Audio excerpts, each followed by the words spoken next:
Peggy 18. I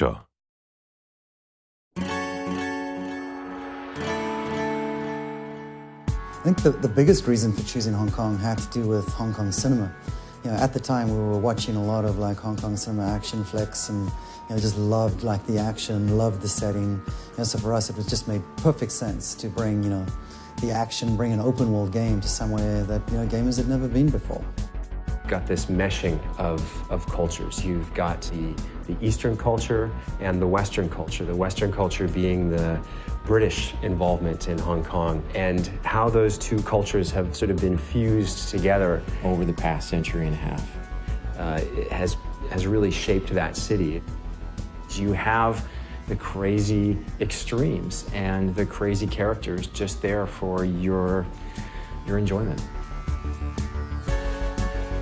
Watching movies, we all love watching action movies, but that wasn't enough. And reading books, and there are lots of them about the cops' relationship with the triads, that wasn't enough.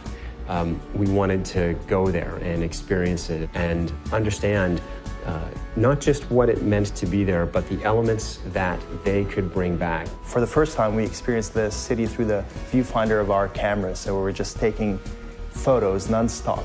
There are parts of the city where it felt like you were just walking in a canyon of signage, you know what I mean? And then from there, the following day, you go to a different part of the city where it feels vast and open and modern.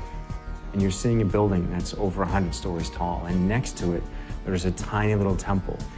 You see guys hanging out on a street corner who look like they were in a street fight, and they were triad guys who actually were in a street fight. The key for us about the triads and about Hong Kong was just how interwoven like the triads are into society there. It's not like there's a bad guy that you can point to the whole time. They're part of the fabric. We were really lucky to be able to talk to people on both sides, the police and the triads. We talked to a member of very high up, and I guess you'd call it the Hong Kong Secret Service. He was fascinating to talk to, just in terms of understanding what the threats were in Hong Kong. We talked to a couple of members of the triads as well, who took our writer into some very interesting places. He never felt at risk, but he learned some interesting things.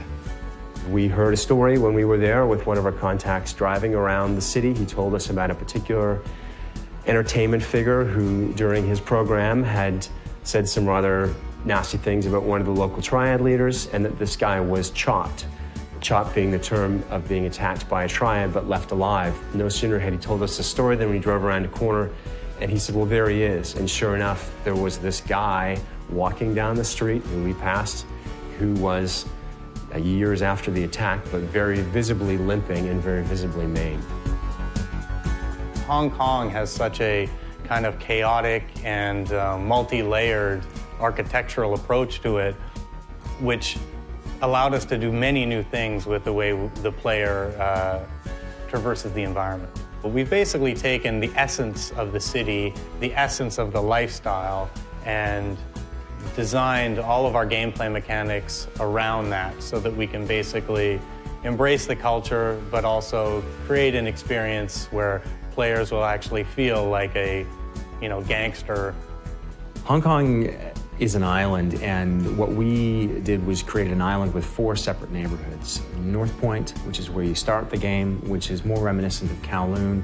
Central Hong Kong, very famous skyline.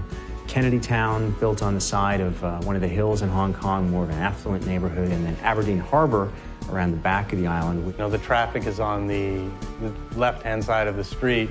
We decided, for the sake of authenticity, that we were going to go with that. We wanted to capture a bit of everything, because really what's unique about Hong Kong is its diversity, and we wanted to capture that diversity. And small things like the tiny alleyways, the cluttered alleyways that feel dingy, foreign, and threatening in some ways. Layers of signage and pipes and wires and hanging laundry. It's a bit overwhelming in the beginning, but then you start slowly getting adjusted to what you're seeing. If you want to spend time just roaming around the island, enjoying the races and the mini games and the events and favors and shopping and all that kind of stuff, then that's entirely there for you to do. The final result is a city that feels authentic, but at the same time, it's fun to explore and to experience.